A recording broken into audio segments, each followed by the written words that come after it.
Hi, I am Mariani and I'm here with Susie. And I'm a triathlete and I'm not flexible at all. And Susie's a runner and she's a yoga instructor. So we came up with this idea of creating yoga for runners. So yoga poses that are gentle, that help us runner but doesn't go over our limits. Because in the past years I had a few bad experience with yoga, and maybe it was because the pose wasn't specific for runner or I stayed too long in the pose. Yeah. So, but I know we need it for so many reasons, to recover, to get the stretch, to get the benefit, the whole benefit that yoga can bring to runners, to triathletes, swimmers, cyclists.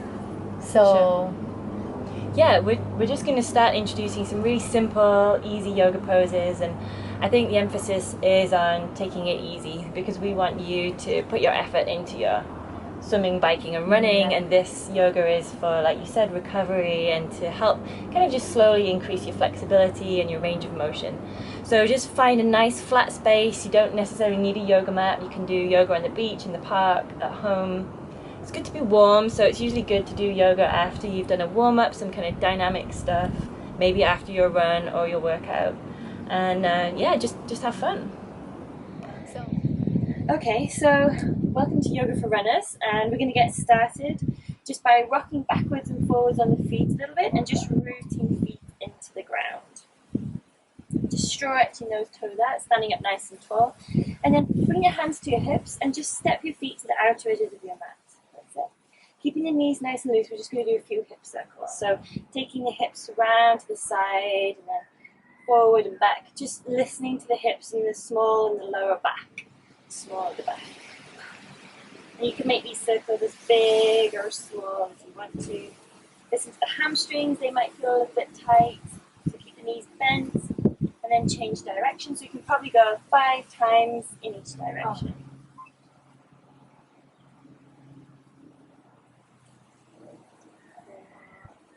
And then slowly make your way back to the center, have a little shake out.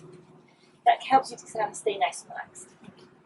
And then we're going to turn the feet out a little bit, just so the toes are off the mat. And we're going to track the knees out over the feet. And we're going to do a kind of squat, a very gentle squat to warm up the hips. So we're going to take the arms up overhead with a big inhale. And then as you exhale, slowly sink the hips down and just bend the knees. And then inhale, come all the way up. And then exhale, come all the way down. So you're just warming up those big leg muscles. And then just slowly sinking down. Maybe taking the weight back through the heels. Let's do one more big stretch all the way down. Exhale. And the butt stay pointing out or down? Out. Yeah. And then just bring your hands back to your hips. Turn the feet heel toe, back to the center. And have a little shake out. Yeah, so we're just slowly warming up the body. And you've probably been for a run. So these are just nice, gentle ones, kind of keeping it moving, keeping it dynamic. And you can use to warm up and after the run. Yes. So the next one we're going to do is just to prepare for the yoga, and we'll kind of do a grounding, centering pose, so mountain pose or Tadasana. So bring the base of the big toes kind of together, heels are just gently apart, tuck the tailbone under slightly, so you're kind of drawing those lower ab muscles in. Stand up nice and tall, the chest should be slightly lifted, the shoulders are fairly relaxed. So bring the hands down to the side of the body and the palms face forward. So you should feel strong and centered like a mountain. Grounded through your feet. And this is the alignment we're going to look for in other poses. It's just that nice, tall, straight spine. So now we're going to inhale and take the arms up overhead, big stretch again. And then we're going to fold, so you're going to hinge from the hips. And when you've got tight hamstrings, it's quite a good idea to keep the knees gently bent. We're going to stretch forward as you fold down into a forward bend. So this is Uttanasana, forward bend. And what we're going to do here is bring your block, and you can just place your hands on the block. And that's especially good if you've got tight hamstrings. It's a really good idea to just protect them and really listen to them. Maybe I can almost use the block. Yeah, exactly. So the great thing about this is you can really stretch out the hamstrings, but we do it gently, and you can let the top of your body fall over. So it's kind of like you're hinging forward, you're trying to just lengthen the spine down towards the ground, so you let the head hang down heavy, then just give the arms a shake out for a minute. This is kind of a version of ragdoll, so shake the arms out. And maybe bend the elbows, place one hand on each elbow, and just rock the arms from side to side. You might like to take the hips from side to side as well. So I don't need to stretch my leg. The whole, No, we just lightly bend. yeah, gently stretching them out. So just still encouraging them to open up, but without stretching them too much. And then slowly release the hands. Bend those knees pretty deeply. So really bend your knees, put the hands on the floor now. So if you can, and then we're going to sweep the hands in a semicircle around the toes. That's it. That was good. Yeah, just nice and easy from side to side.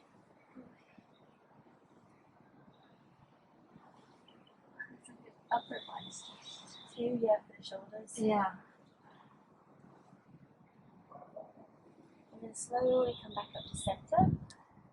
And then we're going to curl up to standing. So very slowly, making sure the head is the last thing that comes up. Uncurl the spine, come all the way up nice and slowly. And then when you reach the top, just do a few shoulder rolls. So just inhaling, taking the shoulders up, and then stretching them out down your back. That's it. So maybe 5 shoulder rolls, and then go back in the other way. So hugging the shoulders forward. That's it. 1, 2,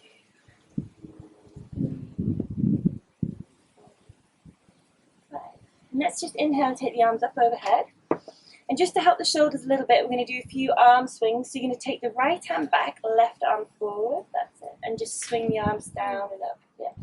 2, 3. This is good for swimmers as well. Right. 4. Yeah. Okay, let me try this. And then come up and then try and go the other way. 1, 2, 3. I can do this way, Yeah, that's it. but then I cannot do the other way. Oh my god, look. Yeah. Wait, this way. Yeah, okay. you get it. It's normal. And then this way. It's a little Really harder. crazier Yeah. for some reason. So it's kind of a coordination brain thing. Probably one side of your body is much more dominant than the other. Ah, okay, Yeah. I gotta pay attention. So it's good for shoulders. Okay. Yeah, yeah. Well, have a good shake out. So just stay nice and loose and relaxed. Now we're going to come back into our forward bend, but we're going to add in a little bit of an extra hip stretch, and this is also good for the IT band. So what we're going to do is take the right foot and bring it over the left. And then what we're going to do is inhale, take the arms back overhead, and slowly fold forward again over the legs. But we're just going to come to where you feel a nice stretch, and then just let the hands hang down over the legs. How does that feel? So just going to hang, shake out the arms again. And then uncurl, so we're going to come back up to standing, curl all the way up, nice and slowly. And then just bring the hands to the hips, and we're going to stretch over to your right. So just taking a stretch over the hips. You feel a hip, nice stretch in the outside of the hip. Yeah. So you can hold these stretches for 5 to 8 breaths. So that's a great way to just really focus on your breathing. Feel the lungs expanding. When you inhale and when you exhale, just kind of stretch a little further over. Inhale, come all the way back up to center. Let's just uncross the leg, have a shake out again. And then cross the other leg over, so now the left's going over the right. Inhale, take the arms up overhead. And then exhale, fold forward from the hips, so really flat back, hinging all the way forward. And then just let the arms hang down now, and just hang over the legs there for a second. And shake out the arms again. And then uncurl, come all the way up to standing. Nice and slowly. Bring the hands to the hips, and then stretch over to your left. So again, we're taking a nice hip stretch. And this might be one of those poses where you really feel one hip is different to another. This side, maybe I feel here in the groin. Yeah. Yeah. More than the other. So at any time if it feels too tight, just slowly, you don't have to go as deep into the stretch. Okay. You want to be able to keep breathing nice and evenly.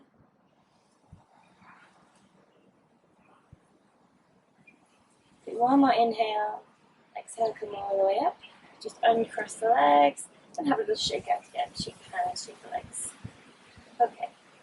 So we've done our forward fold and we've done a little bit of work for the hips and everything. So now we're just going to go a little bit deeper into the hips and we're going to work on garland pose, or it's kind of like a yogi squat. So we come pretty deep, and you might just want to grab your block here as well. What we're going to do is sink the hips nice and low, but you keep a flat back and just slowly come all the way down. And this might be where you'd like to sit on the block, or you can take this way up. I'm feeling more tight. Yeah. I'll say my long run answer to that. Okay, so you can just hang out here basically. You could hang out here for up to 10 minutes. That's a long time. We're not going to stay. Right. We're just encouraging the hips to kind of open Yeah. nice and gently. Yeah, you can bring your hands to prayer position. And if you feel pretty open and comfortable to come all the way down, you can just slowly bring the back of the elbows towards the inside of the knees and just slowly push the knees away. I got my it's okay. But it's much better to keep a straight Okay. back. So yeah, Straight that's back. it. Nice straight back. So can you stay there 10 minutes? No. You can if you It's a work in progress. Yeah, I mean, if But you you- want to, you can move around a little bit in this pose, kind of just get from side to side. But if you wanted to, you can make it a much deeper stretch. Now, for some people, this might not be a problem, but if it feels too tight, then just you could add in a couple of blocks, or you could just Even come more. to halfway. Oh. So the most important thing is to listen to your body and find out. Yeah, because exactly, the day after a long run, everything's going to be pretty tired, and you don't want to fatigue those muscles too much more. So. I do feel that today is a little more tight than Yeah. Okay, so let's slowly bring the hands down and just slowly take the tailbone up towards the sky, and then turn the feet in, heel toe, and then just roll up to standing. Nice and slowly. And again, do a few shoulder rolls when you get to the top. And then go back the other way. I always do them both ways, just to kind of make sure I'm balanced out, and then have a shake out. Okay, so let's come down to the mat. Bring our knees slowly together. So we're going to bring our hands out to the side, and then just slowly tucking your tailbone under, roll your spine down. So using some core control here. Come all the way down to the mat, nice and slowly. Good challenge. And then just hug the knees into the chest, and just gently rock from side to side. This is a great massage for the lower back, the middle of the back. And you can even add in a little twist, so take the knees to the right, the chin to the left, and then just switch sides, knee to the left, chin to the right. And just repeat that a few times, just going nice and gently from side to side.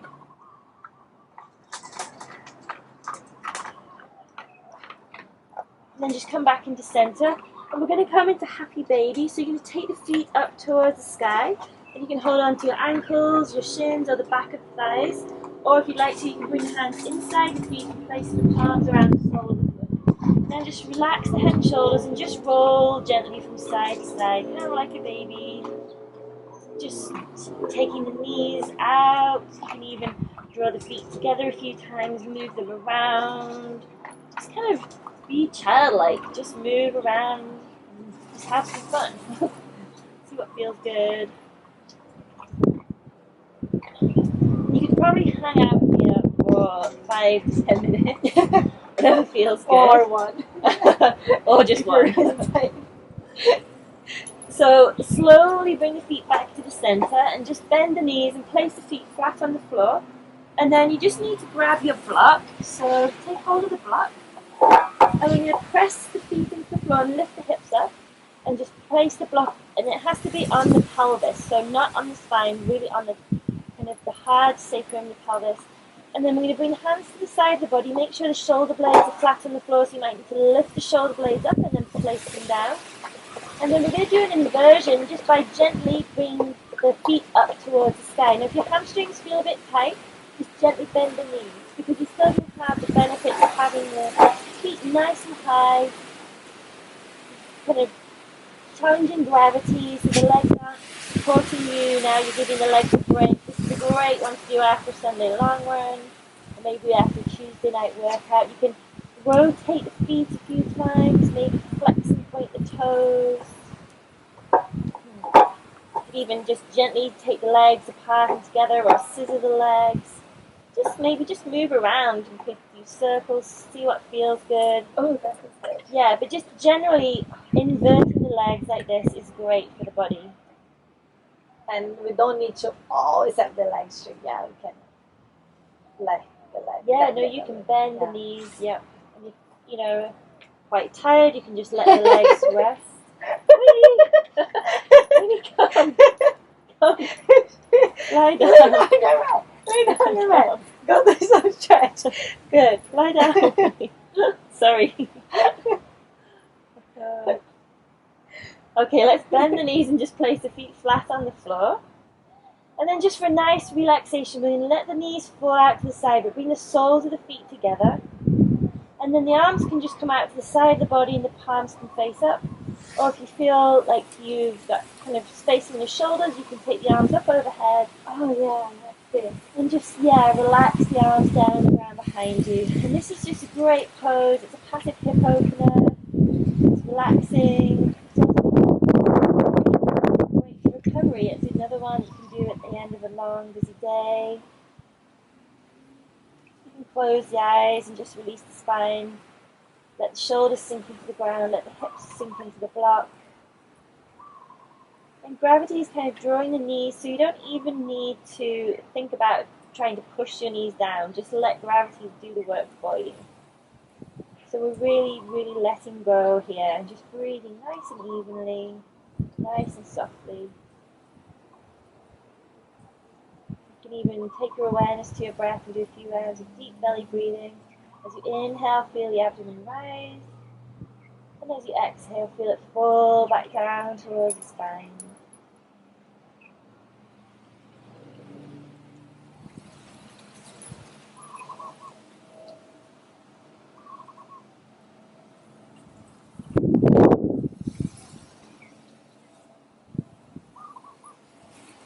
And if you like, you can just stay here and just let the video run out. Or you can slowly take an inhale, stretch the arms behind you, and then with the exhale, draw the knees together. Slowly bring the arms down to the side of the body, and then press the feet into the floor so you can lift the hips and just slide the block out to one side. Lay the spine down, and then just hug the knees into the chest again.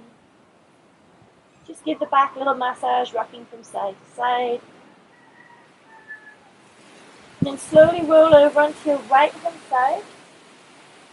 Press the hands into the floor, just make your way up to a nice easy cross-legged position. Really nice and comfortable, nice straight spine. And then just bring the hands together at heart center. And just for the end of the class, we'll just bow together, saying namaste.